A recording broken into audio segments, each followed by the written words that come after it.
Good morning, good afternoon, good evening, whatever time of day it is you're listening or watching this latest episode of TurfCast podcast with me, Joe Redmond, and my official co-host now, because he emotionally blackmailed into giving it him, Simon Townley. How you doing, mate? You all right?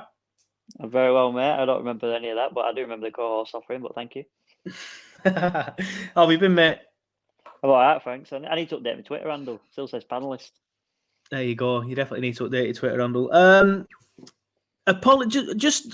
know I said the same thing to you all last week. We're having some technical issues, so there might be a little bit of a gap between mine and Simon's answers. There might be a bit where he thinks I've finished when I haven't, where he starts talking over me. I don't know what it is. It's starting to really piss me off, and I've only just started doing this now because I nearly threw this fucking laptop out the fucking window, fuming. Have you been up to much anyway, mate? No, good, mate. All good. Hopefully next week will be even better quality because we're upgrading our system. So hopefully we'll be able to go back to the old software that were even better. Yeah, you're upgrading your system, aren't you? So hopefully, I don't know what it is because I've been on the watch along with you this week, and you were perfect. Johnny were perfect. I've done an interview with a Tottenham fan for TurfCast for a Tottenham channel as well. Everything's perfect. It's just when we do the podcast on Wednesday nights, and I don't get what it is. So apologies if you listen on the podcast, it sounds fine. It's just if you're watching on YouTube and stuff, you might see a bit jumpy things like that, and like I said, a few bit of issues anyway, but it don't matter anyway because we've got a lot of stuff to talk about, and that's why I've just decided to get recorded and get going, because hopefully once we get into the swing of things, I'm not going to be as moody, because I'm feeling very moody and stressed right now. So hopefully when we get chatting and get stuff like that, then I'll just forget about it and we'll get on. But before we do get started, I just want to give a quick mention to our sponsors, Pitch Football. Obviously, you guys know by now what they do, but for those of you that don't, they are like a fan hub. It's an app which is available to download on the Google Play and the iTunes store, apart from Ireland, and probably just the UK, actually, I don't know. But if you're in the UK, as much as you probably are, you can download it, and what you can do there, you can chat to people and things like that, and answer videos and pick your teams and things like that. But anyway, let's get going. Some news broke today, obviously the day that we're recording this, which is Wednesday. I mean, I've been working all day and Simon's been busy as well. So unfortunately, we've not had too much chance to look at it, but we'll talk about what we know and then cast our opinions on them sort of things. But shout out to Andy at The Athletic, Andy Jones, who I think it was him that broke. I think it was him that broke it first. I think John Cross at the Mirrors tried to say that he broke it as well. I don't want to start any like journal wars, but in my eyes, it was Andy that done it. And shout out to Andy because he DM'd me the article saying, "Look, mate, I think you're going to be really interested in this." And if it weren't for Andy doing that, I would have totally missed it. I'm not going to lie, because like I said, I've been working, and when I'm working, I find it difficult to get online and things like that. So shout out to Andy for that. I really do appreciate it, because like I said, I would have missed it. I would have been chatting about something totally irrelevant now. But an Egyptian-based consortium led by entrepreneur Mohamed El Kashashe. Apologies, Mohamed, if I'm pronouncing that incorrectly. And sports lawyer Chris Farnell have bid £200 million of Burnley Football Club. This bid will rival the bid made by ALK, the American consortium that we've been talking about for a couple of months now. That one seems to have stalled, according to Andy, John Cross and Chris Borden at the Burnley Express. The Egyptian bid is moving faster now than the ALK bid, and it is now actually the front-running bid.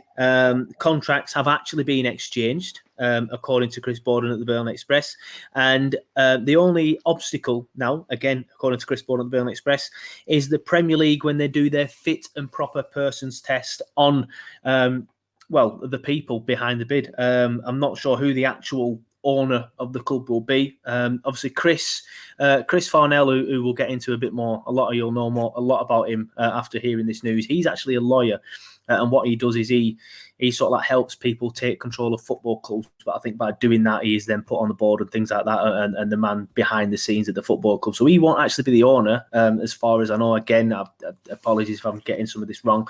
It might be the Mohamed El Kashashe. Might be him. It might be somebody else. But yeah, what are your thoughts on this then, Simon? Because it out of nowhere, it's happened today, Wednesday. We've only just found out about it, but now it seems like it is literally about to happen. So it's mad. It's come from nowhere. Now all of a sudden going to happen, and ALK, they're gone. Oh, I'm excited. I mean, I see so many different emotions I feel so many different emotions coming from this, because we've got this official announcement that there is a bidding, whereas the ALK one is all right saying that, but we've only heard there's interest. We didn't even know there was an official bidding. This is the first time I've actually heard that there's, that they've rivaled the bid. So that means that they must have put a bid in as well, surely. Yeah, apparently the problem with ALK is they can't give proof of funds for whatever reason. Whether that means they don't have the money or not, I'm not too sure. Whereas these boys, the Egyptian lads, they have shown that they have the funds, and they've even exchanged contracts. And as far as I'm aware, that means it's far further on than the ALK one, because we've not heard anything about ALK exchanging contracts. I think the proof of funds thing, from what I understand of it, is obviously it's quite simple, really. But I think if you've got 200 million, you just need to say where that 200 million's come from. That's all you need to do. But obviously, if you haven't got your books in order, or they haven't been done yet, or they're due to be done, that causes a delay in that kind of thing. So if you're someone like the Egyptian one, we'll go with, that guy's already got a bid lined up for a previous club that fell through for whatever reason. I read about that. I'm sure you'll go into that in a second. So he's already obviously got everything in order. What I'll do is I'll quickly read some of the article that is on The Athletic. Obviously, I won't read it all because that would be illegal, because obviously The Athletic is behind a paywall. If you want to read the article, please go and sign up to Athletic now. Unfortunately, we no longer have a TurfCast code, so you can't take advantage of that. You should have done it when you could. But Andy Jones of The Athletic, who does the article with a lad called Matt Slater, says the proposed American takeover of Burnley is now in doubt after a rival bid led by Cheshire-based sports lawyer Chris Farnell, and an Egyptian entrepreneur. Farnes, an Egyptian entrepreneur, Mohamed El Kashashe, cleared a significant regulatory hurdle, The Athletic has learnt today. ALK Capital has been the front runner to buy the Premier League side for several months, but talks between the American sports investment firm and Burnley's main shareholders, Mike Gorlick and John B., I'm not going to try and pronounce his name, have now stalled. So essentially, the ALK bid has stalled, and the Egyptian one has exchanged contracts. Now, I'm not going to lie, I've never bought a football club, obviously, but I have signed a few contracts, mainly for my phone, a few phone contracts and a car contract, and a house one now. However, when you sign a contract, that pretty much means it's done. Yeah, that's the way I'm reading it. This is goes back to what I was saying earlier about all these mixed emotions I've got, because I'm reading all this information at once and trying to digest it. But for me, like you said, I didn't know there was a rival bid. Now there's a bid. Then it's been accepted and contracts have been exchanged, which means all they need to do now is sign and return it, and it's done. But then ALK will get a kick up the arse now, and that should prompt them to say, well, here's our final offer. Even if they're removing their offer off the table, they will come back now with a reply to it. Because even if they just reply saying, look, we're not in a position to go any further at this minute. So that's going to happen. So there's going to be even more news breaking by the end of the week, and we're only on Wednesday night at the minute.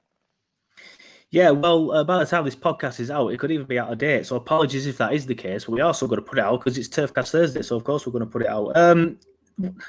The Egyptian, I don't know much about the Egyptian chaps, but a lot of people will have heard of the Farns or Chris Farnell. And a lot of people are quite worried about his that's how delayed Simon's stream is at the minute. Apologies, guys. But Chris Farnell, we'll get onto him.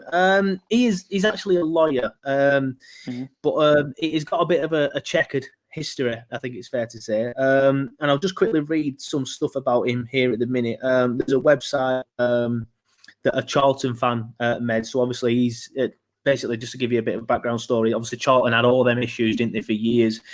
Chris Farnell was brought into Charlton this year, 2020, in January, to help fix all these issues, or I think it was to do with something like get a new buyer involved at the club.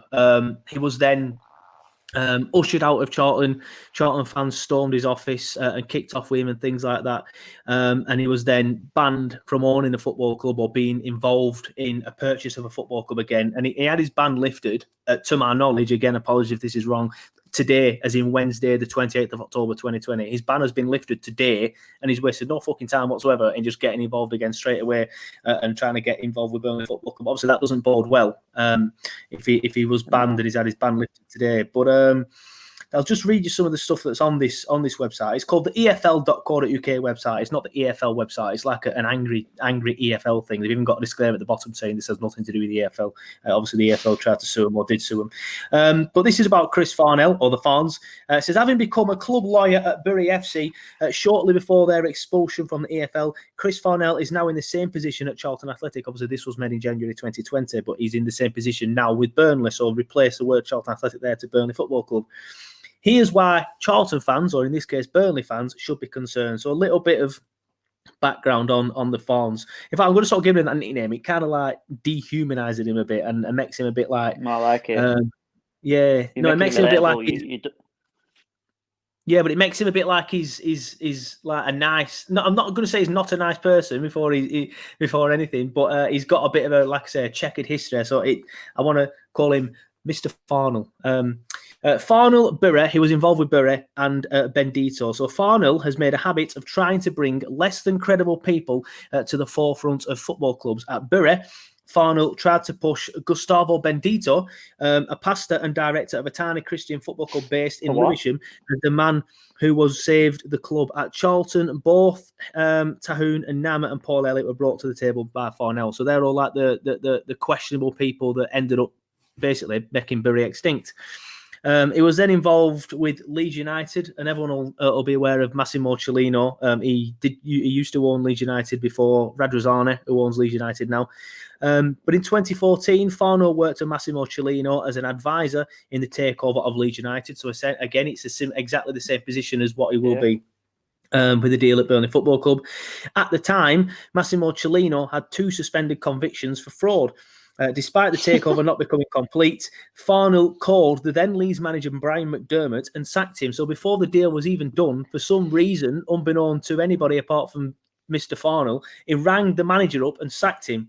The day after, McDermott was reinstated as Leeds United manager by Massimo Cellino, or whoever was in charge at the time, and then Farnell was ushered out of Ellen Road. He was charged with assault not long after that. He was charged with 1 count of assault after an incident at his family home in Leeds, during which his wife suffered a perforated eardrum. Again, that's more about his character rather than his business sense, but it doesn't bode well if he's not a great character. He was then accused of bullying in another takeover deal. Steve Penney, a former Swansea City board member, said he was bullied and intimidated into resigning his position when the football club was sold. Penney described how club lawyer Chris Farnell told him there would be implications if he refused to give up his director's position ahead of the takeover. So that's pretty much, and that's before all the shit that happened at Charlton as well. Pretty much it, yeah. You finished. Are you sure you finished there? Fucking hell. That's before the stuff that happened at Charlton. Now we can get January, onto the stuff mate. that happened at Charlton. You had another 10 months to cause chaos. Exactly. So his involvement doesn't fill me with confidence. Absolutely not, mate. Yeah, I remember seeing him being interviewed. I can't remember what point it was, but it was being interviewed. Did he try and do something with Wigan? Yeah, you're right. He did. He did try that. For whatever reason, that's not in that article. But he has tried to do something with Wigan. He tried to buy Wigan when they were just before they got this point deduction. He tried to buy him out. He got all the paperwork, and I remember him. And this is what I don't like about him more than all that stuff, which I don't like him for as well. But the fact that he came out with his shirt all undone and his paperwork, and he was just wafting it in front of the cameras. And you're a journalist, Trade, mate. You know what this. You just don't get these interviews where people come up, they're meant to be professionals, start wafting the paper. I've got the papers here, they just won't let me bloody buy it. I remember the interview thinking, who the fuck is this guy? I won't want him on in my club. Fast forward. When was that Wigan thing? About 18 months ago? It was just before they got relegated. So they was in the Championship, and it was before they got the points deduction, which could have been. I remember I was at a client's house and thinking, who the fuck is this guy? I'm going to say 18 months at a guess. just because I can't remember what. So he wasn't banned from owning football clubs at that point then. So I don't know why they didn't let him do it. They must have looked at his paperwork and gone, "You're a dick." That's why they didn't let him do it, because he was banned from football, and he was saying, I've done nothing wrong. Look, I've got everything ready to buy this club. I need to buy this club. I think that's what it was. It might have even been less than 18 months, but COVID's killed my time scale at the minute. Yeah. So it's one of them. That's the position that we're in at the minute. The latest tweet on the matter has come from Chris Borden, who tweeted it around an hour ago at the time of recording this. He says, I've just come off the phone. Things could happen very quickly now with this. Proof of funds are there, as we've said. Contracts exchanged, as we've said. The only remaining hurdle is the Premier League giving the all clear from the fit and proper owners test, potentially within a month or so. So, like you said, it could be the... Who did he come off the phone to? Was his wife? Was it anything relevant? Was it just finished the phone call? I presume it would be something relevant. Yes, it won't be like I've just got off phone with Suzanne. She says. But anyway, I'm here now.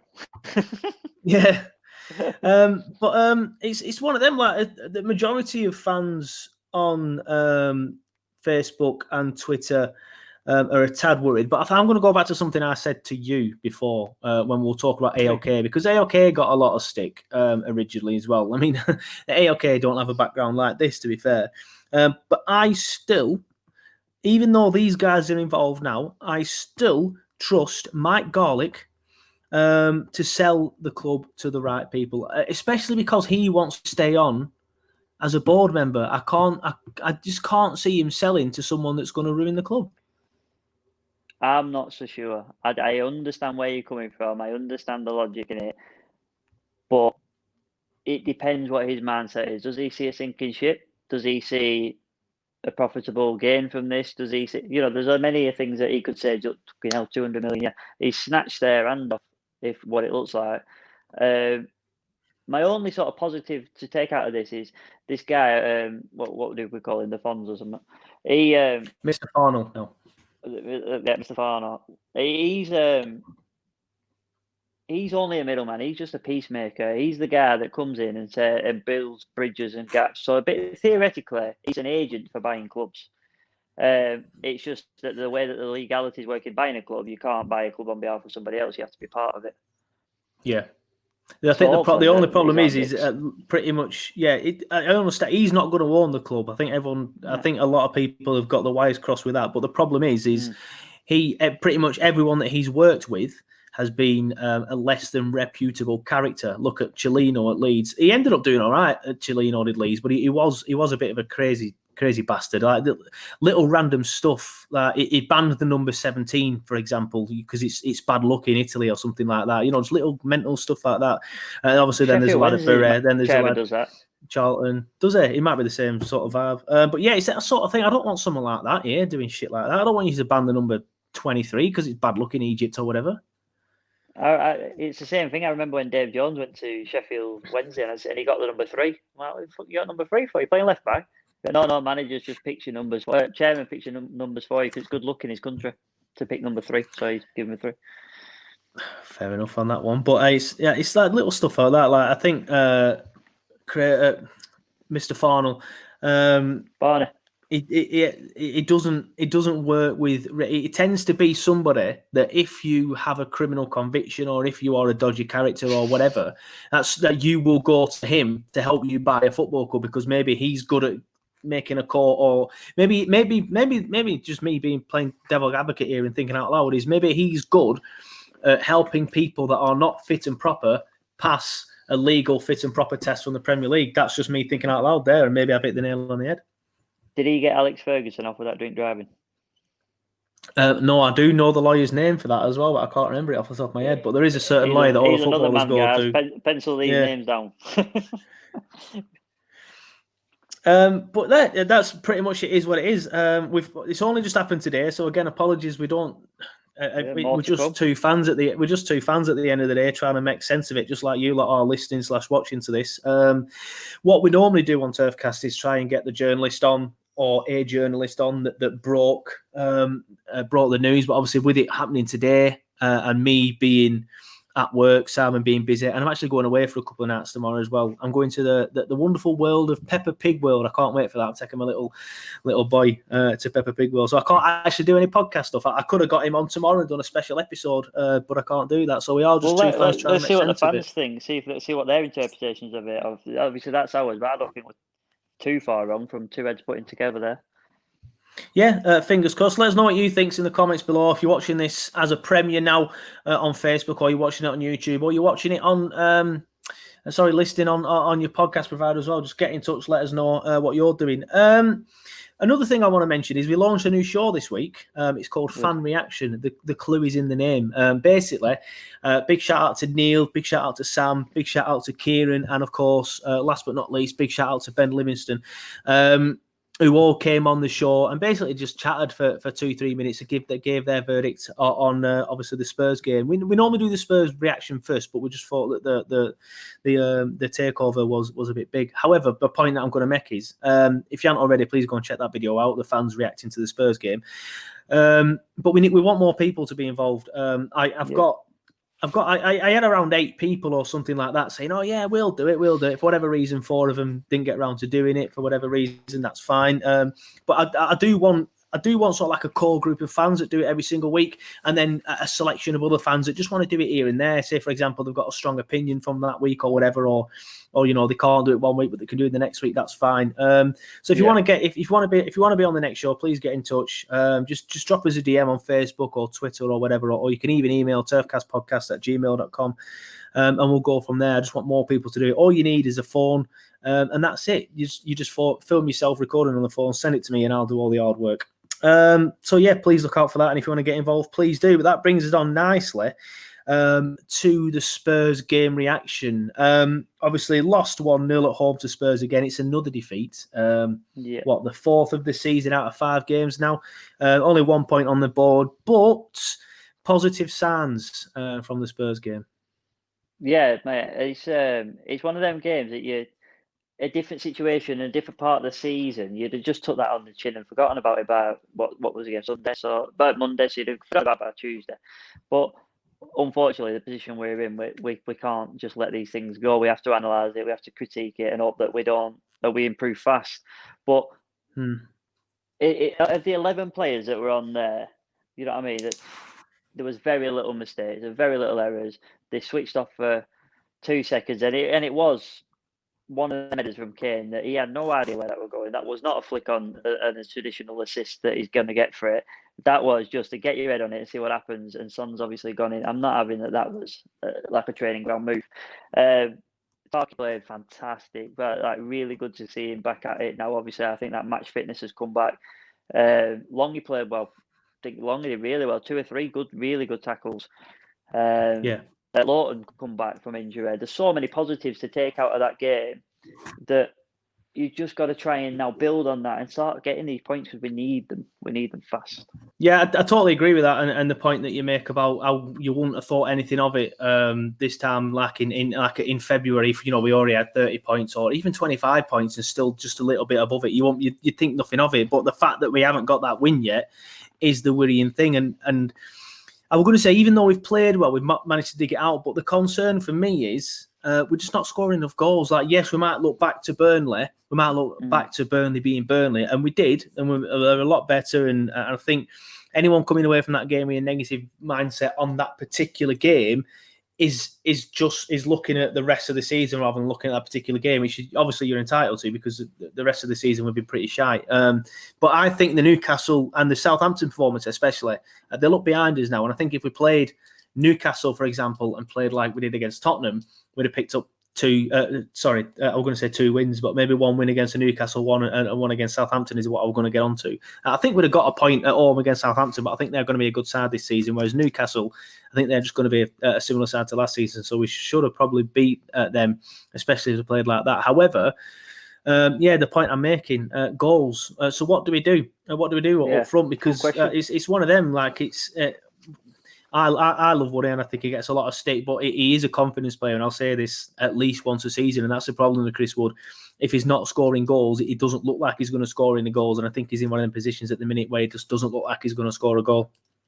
Yeah, no, I don't disagree with that. I think that at these times, you've got to put your best players out there and hope they perform.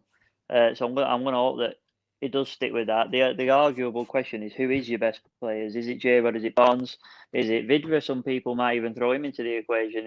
For myself personally, I think probably Wood and Barnes up top. But Barnes isn't sharp enough back. I couldn't come out at the minute. That's the problem. Barnes played really well against Spurs. He held up the ball pretty well. I thought Chris Wood did as well. He got Chris Wood got a lot of stick. But Chris Wood got. There were no clear cut chances. We didn't. I think it was Sam that said it on the on the fan reaction. Like, you can't pick out a clear cut chance that where we think you should have scored from that. Because obviously the West Brom. Yeah, there were West Brom where he had the chance, and he had two really, 1.5. But there were no clear-cut chances against Spurs. So maybe we're being a little bit harsh on the front too. But Barnsley played well, is the point I'm going to get to. As I think Wood did. But how good was that finish? Yeah, it was a good finish. It looked like a Barnes finish, Southampton at home last season. Them sort of finishes. That's what you want from him. However, I think the best front two for me are Jay and Woody. So I think it'd be harsh on dropping Barnes now, but I think if you look to when our form really picked up last season, it's when Chris Wood and Jay were up front. So Jay's surely argue with you. Now. I'm not going to argue with you about who the best two are up top, because there's arguments on every side. I don't think there's much in it, is what my point is. But what I do know is that your strikers often, unless you're an absolute elitist like your Zlatans and that sort of familiar people, the strikers' chances are created by the midfield, and the clear-cut chances that we mentioned that weren't there, they don't come from Wood and Barnes. They're not that kind of player. They're there to get on the end of things. Goodmanson, you know what I mean? I love that guy, and again, he's just not fully there yet. But this is being overly critical, mate. This is us basically pulling at straws to try and find out why we didn't get points in this game. He possibly was another reason. Goodmanson wasn't really 100% fit again.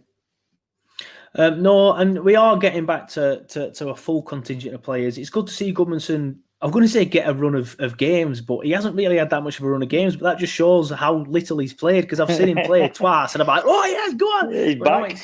He's going to be out injured this time against Chelsea, isn't he? After Chelsea game, should I say? But that brings me on nicely to the pitch sport video. Now, we don't have any questions, any answers to read out, because I've only put it up over the last couple of days, to be fair. But it brings me on nicely in the fact that is the question. I want to know what you think we should do up front. Not necessarily who we play, but sort of like how you think we should, how you think we will start scoring goals. Do we need to play different strikers? Do we need to play a different system? Will the goals come, do you think? Do you think the goals will come? Because I think now we are looking back to Burnley. We just need to start scoring goals. And I think the person we need to start scoring goals is Chris Wood. And that's not a criticism of Chris Wood, because I love him and I do think he's the best striker out of the four. Yeah, it's a plea. And also the fact that how much of I know of a confidence player he is, you can just tell when he's scoring goals, everything he touches turns to goal. But when he's playing shit, it just looks like he's not interested, but he's just a little bit off the pace and he's not got that extra yard. So we need one to go in off his arse, I think, and then he's going to get the confidence up. But ultimately, I thought we were unlucky in that Tottenham game, and I think you'd agree. I do. And to sort of answer your pitch sport question, what would I change? I don't actually know if I'd change a great deal right now. I think that this is a momentum thing, and you said it before, and the growth that we've seen in the last 3 games, from the getting beat to the West Brom to the Tottenham one, is enormous. You know what I mean? I think that if we can continue that momentum at the rate that we're going, we're not far away from results. Yeah, so say, for example, if we'd have drawn at home to Southampton, a 0-0, beaten Newcastle away, and then got a draw against West Brom, that would put us on 5 points. And then I think if we'd have lost the Tottenham game in the exact same manner that we did, in the exact same game, exact same circumstances, no one would give a shit. Just people are worried, as am I, obviously, about the season and some of the performances so far. But you've just got to look at the last 2 games. I think we are making steps in the right direction, surely. Yeah. 100%. And look at the Southampton game. Look back at that. Look at where we were. Look at where they were. And we said, that ain't good enough. That is shit. That is thing. But look at where Southampton have gone since that game. Did we nullify what was a great team that just hadn't had a chance to show it yet? Or were we as terrible as we all think we are? Do you know what I mean? There's a lot of there's a lot of things that have been different this season. Like, not just Burnley. I'm talking top of the league and everywhere. Yeah, fingers crossed on that then. But yeah, I think it is a case of we were unlucky in that game, and the signs are there for improvement. Was it a red card? Just want to go. I know. I want to. Sorry, go on. Know that. Sorry, mate. I want to know that one. If I were listening to this, was it a red card, Lamella? Was what? Sorry, you're breaking up a bit. Was the Lamella challenge a red card?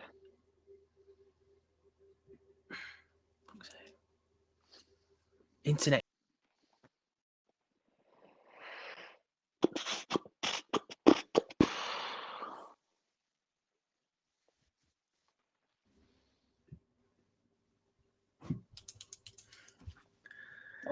So before you move on, sorry, I know that I would want to know this, but if I were listening, what did you think it was a red card? Is it a red card, the Lamella challenge, and why have they not even looked at it?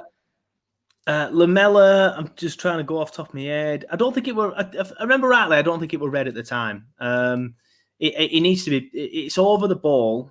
I know some people say his both feet do come off the ground, so I guess in 2020 that is. But it's not a lunge as such, is it? Yes, his feet came off the ground, but I don't necessarily think it's a lunge. I was looking at that and thinking it's probably a yellow, but.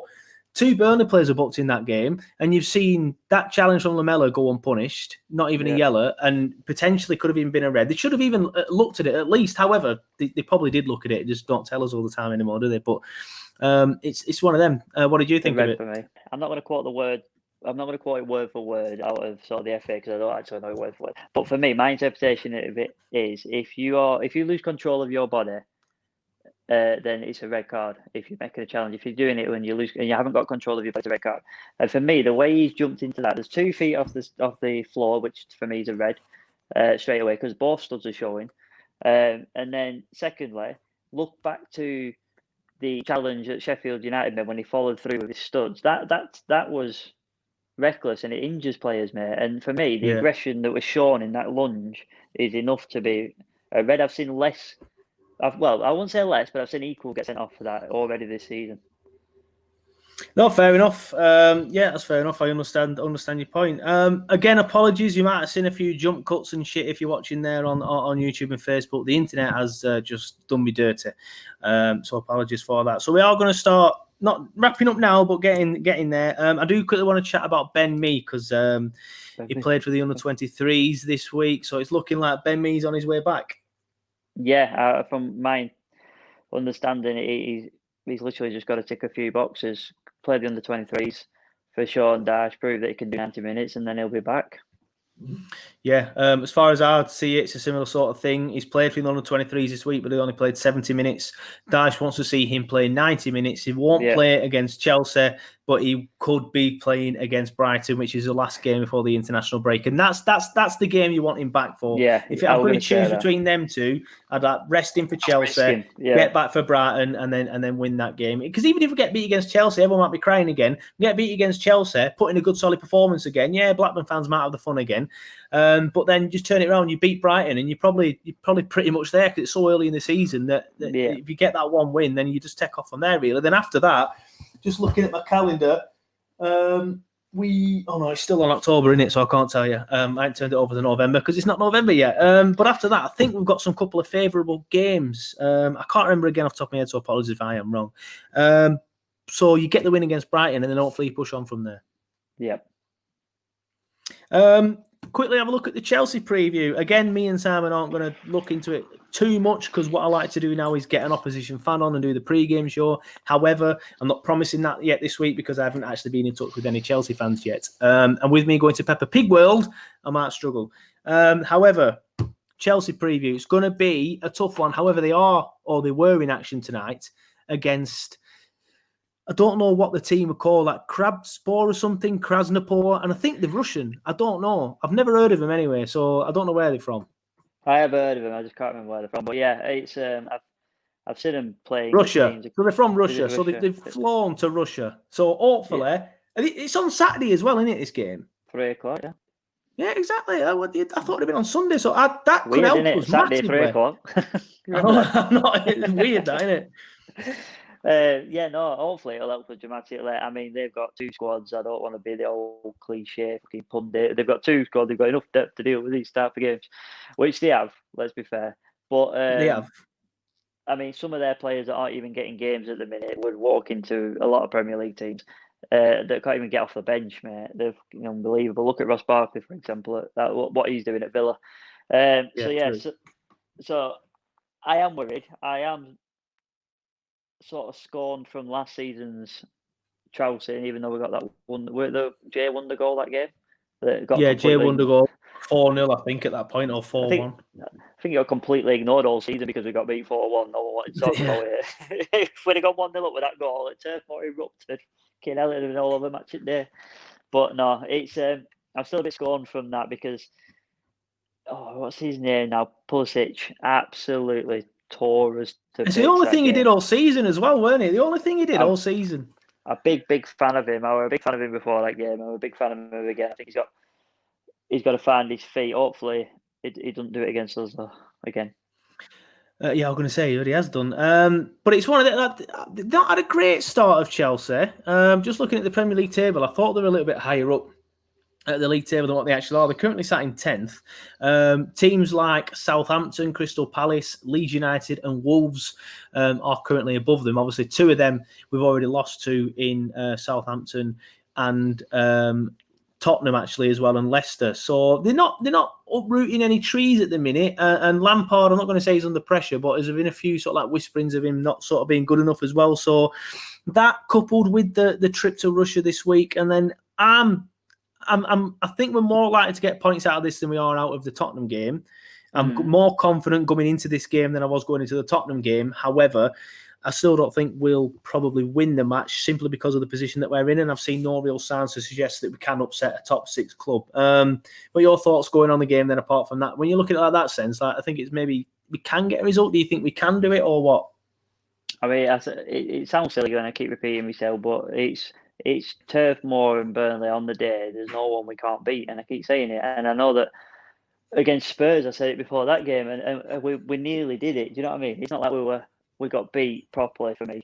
So stranger things have happened. I've seen us beat Chelsea before. I can see us beating them again. Yeah, why not? But the only negative is the fact that we're on this poor run of form. If I'm honest with you, I probably lean towards a Chelsea win, but I'm not that guy, so I'm going to go for, again, a 1-0. But I said 1-0 to Spurs, but again, I'll go 1-0. I think we've got enough defensively to keep us shape at minute. Let's just hope we can nick it. Yeah, see, I'm one of them. I am that guy. I will happily predict a Burnley defeat if I think we're going to get beat. However, I've had a little bit of confidence from the Tottenham game. I think Tottenham are a better side than Chelsea. I thought we pretty much... Harry Kane, for example, I know he got the assist, but I thought Tarky kept him in his back pocket. He was very, very quiet with Harry Kane, and I thought we dealt with him very, very well. Chelsea strikers... Yeah, true, but Chelsea strikers aren't as good. And in my opinion, as both of them two, Son and Kane. So I think if we can keep them two quiet for the large parts of the game, I think we can do the same to Chelsea. We just need to put the ball in the back of the net. We just need to put the ball in the back of the net. I don't think we're going to win it. Yeah, I don't think we're going to win it. I'm going to go 1-1. I think we'll get a goal. Hopefully it goes in off Chris Wood's arse. I'm not arse where it goes in, as long as it hits him and goes in. Just not on his hand, obviously. But I'm going to go 1-1. I'm going to go 1-1. I don't know why. I just feel a bit more confident after the last 2 performances. So I'm going to go 1-1. Yeah, I've got a positive feeling. I don't think Mendy's all that. The new goalkeeper, I think that he's got a mistake in looking at his dodgy kicking the other day. I think... Silva has got some experience, but you know what I mean, the Premier League absolutely tore him apart on week 1 of his arrival. So he did a lot better last week, I agree, but let's just see what he does with Ashley Barnes in his face. Yeah, Ashley Barnes and one in his face. That'll be interesting, won't it? That is pretty much it for this week's podcast. However, I do want to go back to the first thing that we'll talk about with the Egyptian consortium putting a bid into rival ALK, the American lads. There's been a few more tweets from Chris Borden at the Burnley Express since we've been recording this podcast, and I'll just read them out now. He says, "I am still making / receiving calls, not with his wife. I presume it's with someone relevant. And there's a lot to take in at present. But here's some form of an update. ALK understand Sorry, my understanding is that ALK think discussions are very much still going on to buy the football club. Meetings are still ongoing between them and Mike Garlick. It's business as usual as far as ALK are concerned. Yeah. Continuing talks from tomorrow with hope of moving things forward. ALK thought they could get a deal done quicker than what they have done, to be fair. Not anyone's fault, COVID and things like that. Talks intensified a few weeks ago, but things like Project Big Picture, taking some of Mike Garlick's time, lockdown in Lancashire, can't bring a team of lawyers, etc. So it's kind of apparently the ALK thing has, the Egyptian consortium has come as a surprise to ALK. It's looking like you said, it could hopefully give these boys a kick up the arse because they seem less dodgy than the Egyptian ones. I want the Americans. It's not unlike Burnley. I'm not saying they set this up, but it's not unlike Burnley because I've seen it with transfers, for example. When some club wants them, you hear like Tottenham have a bid 15 million and will reject it. So it's kind of like bumps the price up. It won't surprise me if there's an indirect sort of like, like this is a push on. I hope that it's the Americans that come in. It is normal business. I'm sure that they know all about this and this is quite common knowledge. But I do think there'll be a lot more information, like I said, coming out in the next 2 days from both parties. Right, well, we got the majority of that. We did get the majority of that. Simon did break up again a little bit there. Sorry. So, like I said, we are gonna end it here anyway because of the internet issues. Apologies if it's made it unwatchable for you. I don't think it will have done. If you like the podcast, I'm sure you'll have stuck to it. Give me a shout out if you did. But yeah, we're gonna wrap it up here. Thank you, Simon, for coming on, especially at this sort of time when I've been working on Wednesdays. I will see you on COD in around 20 minutes. Obviously, I've got a podcast already now. You can just dive on it, but I'm sure I'll be on it and playing. While I'm spectating after a death, which does tend to be quite a lot. But if you don't already, please follow us on all the social media platforms, Facebook, Instagram, Twitter, and please subscribe to the channel on YouTube. We are at 160 odd subscribers now. I know it doesn't sound like a lot, but from small acorns grow big trees. So keep going with that, and hopefully we can get to 1,000 eventually. One thing I do want to mention: the Facebook stars are back. The wankers at Facebook took the stars off me because the Warner Brothers, whoever they are, that music company, they've got like an artificial intelligence sort of like bit of software that recognises music in videos. It thought that there was a bit of music played in the watch along that we did for Norwich game last season. They didn't whinge about it at the time. They've only sort of whinged about it this week. I listened back to it, or the 2.5 minutes that was supposed to have this music in it. There's absolutely nothing in it. It's just us chatting. So that AI software is obviously broken. You need to fix it, lads. It might be a voice, mate. They must have thought it was a song. Yeah, it must be that. It must be that. But basically, I disputed it, and Facebook have admitted defeat. They've said that they were wrong. So the stars are back. So you have 2 weeks worth of stars to send us, everybody, which I think could work out at around 2,400 stars. So hopefully we made that in this stream. But if not, hopefully we'll get to do it for the pre-game Chelsea show or the watch-along. I need to talk to Simon about that. It might not be on this week, but we'll get into that. Hopefully it is on, hopefully it isn't. But yeah, the stars are back, so please do send some stars. Please follow us on all the social media channels, and we will see you, if we don't see you for the pre-game show and we don't see you for the Chelsea watch-along, we'll see you for the fan reaction, and then we'll see you for the podcast again next week. See ya.